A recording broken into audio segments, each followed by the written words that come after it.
Alright guys, what's up? So I have two phones here today, and the reason why I'm comparing these two, even though they're not the same phone price-wise, is because I have a problem with the Reno 10, which is a recent phone that just came out from Oppo. And the Reno name is something that we've all heard. Actually, Oppo is very well known for their Reno devices, and then the latest one right now that's been released is the 10 series, which now also comes with the Pro and the Pro Plus.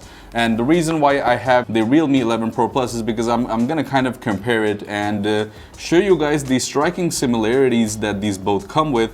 But the problem that I've always had with the Oppo phones is their pricing, and I started to notice that back when the Reno 6 came out, and the price just didn't make sense to me at that time, and it's still the case with the Reno 10 as well. So I don't think that this is correctly priced at the specs that we're getting. So let's go ahead and do a quick unboxing, but before that, let's look at the specs. So this comes with 8 gigs of RAM, and it comes with 256 gigs of internal storage. This doesn't come with a 12 gig variant, so we only have a 8 GB RAM over here. And the color that we have today, which is the one that I like the most, is the silvery gray. So unboxing the phone, we have our booklet in front of us, which contains some paperwork, a silicone case, and the SIM ejector pin. We have the phone right beneath it,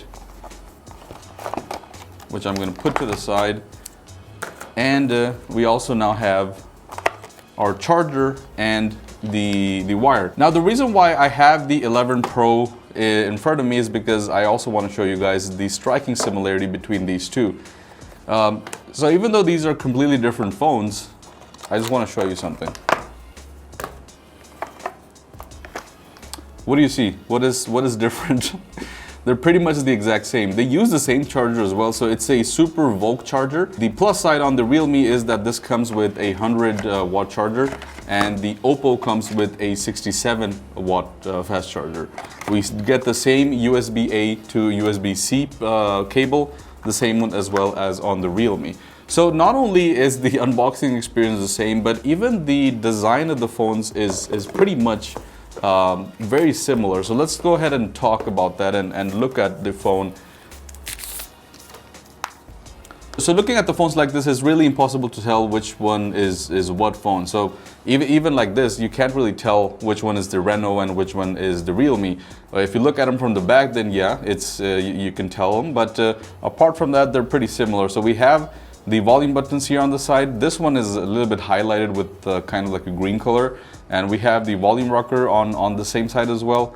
On this side, we have pretty much nothing. Even on the bottom, you can see the similarity between both of these phones. So we have the SIM ejector pin on this side, the charger, and the speakers. And then on the top as well, it's a fairly similar design with the same speaker grill and the microphone on top. So then what's the difference between these two phones? It's well, not really a lot, because the display as well is the exact same. It uses the same exact chipset. It has nearly the same battery, and the only difference is the OS, I would say. Now let's go ahead and look at the display. We have a 6.7 inch AMOLED display, which is a dynamic display with 120 Hz of refresh rate. And this supports HDR10 Plus, and it also has a resolution of 1080p, so full HD, and is the same case with the Realme phone as well. It's a 6.7 inch AMOLED display with 120 Hz of refresh rate, which is dynamic. It has the exact same resolution at 1080p. The brightness as well for both of them is the exact same. So even the Oppo Reno 10 5G has a peak brightness of around 900 nits, and so does the Realme. Now the standout feature about the Realme was the camera, which is a 200 megapixel camera, and this uses the same sensor as the Samsung S23 Ultra. So you're getting an actual flagship camera.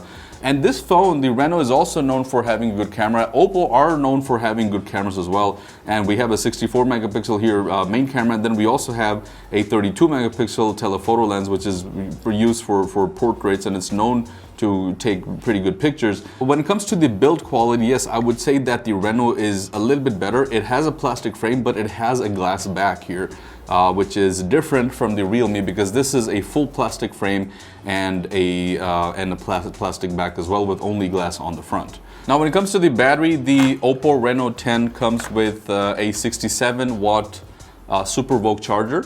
And this has a 5000 milliampere battery, the same exact one that the Realme also has, the 5000 milliampere battery. but this one actually comes with a 100-watt fast charger, which is the same SuperVOOC charger. So you're getting extra juice here with this one.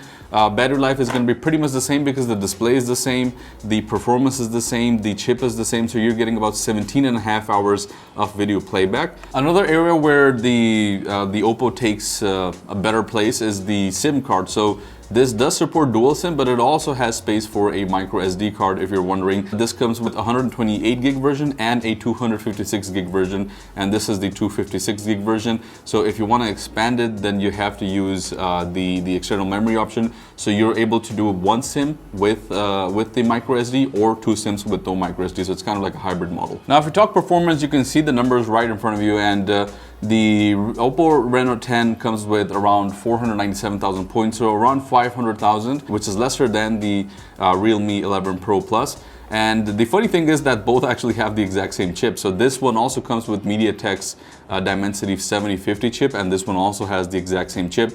But this one comes with 12 gigs of RAM, this one comes with 8 gigs of RAM, so that's where you kind of see the difference. And that's what that's kind of like the problem that I have, because it's not the chip, it's the pricing. So this one starts at 1,500 dirhams. So this exact model, 256 gigs of internal storage with 8 gigs of RAM, starts at 1,500 dirhams. And this one starts at 1,100 dirhams for the 8 gig version. And if you want to go with the version that I have in hand, which is 12 gigs with 512 gigs of internal storage, then this will cost you around 1,400 dirhams. Even the 12 gig version with the 512 gigs is cheaper than the base version of the Oppo Reno 10, and that's my main concern about Oppo phones, or Reno phones to be more precise. If we talk about the cameras, this has a 200 megapixel camera, and it uses Samsung's ISO cell sensor, which is the exact same, or actually a better, or the next generation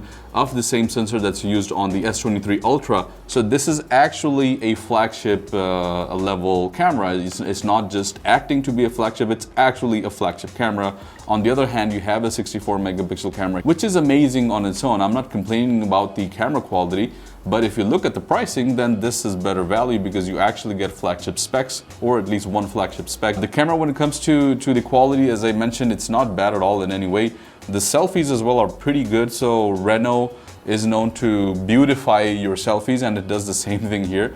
So it provides pretty good quality when it comes to the front camera. They both have a 32 megapixel camera as well on the front. So the selfie camera on both of them is the exact same. And nevertheless, this is not really a bad phone, but in a market where we have phones like this, I really don't see the purpose of this. So yeah, guys, that's pretty much it when it comes to these phones. This was the Oppo Reno 10, and I know that I made this kind of like a comparison video, even though I didn't intend to. But I couldn't help myself and compared with this one because of how similar it was, and even the unboxing experience is pretty similar when it comes to it. But yeah, guys, let me know what you think about both of these phones, and which one would you buy if you were in the market for one? I think I already know the answer, so that's a stupid question to ask anyway. But still, let me know in the comments below. Thank you so much for watching, and I'll see you in the next one. Peace out.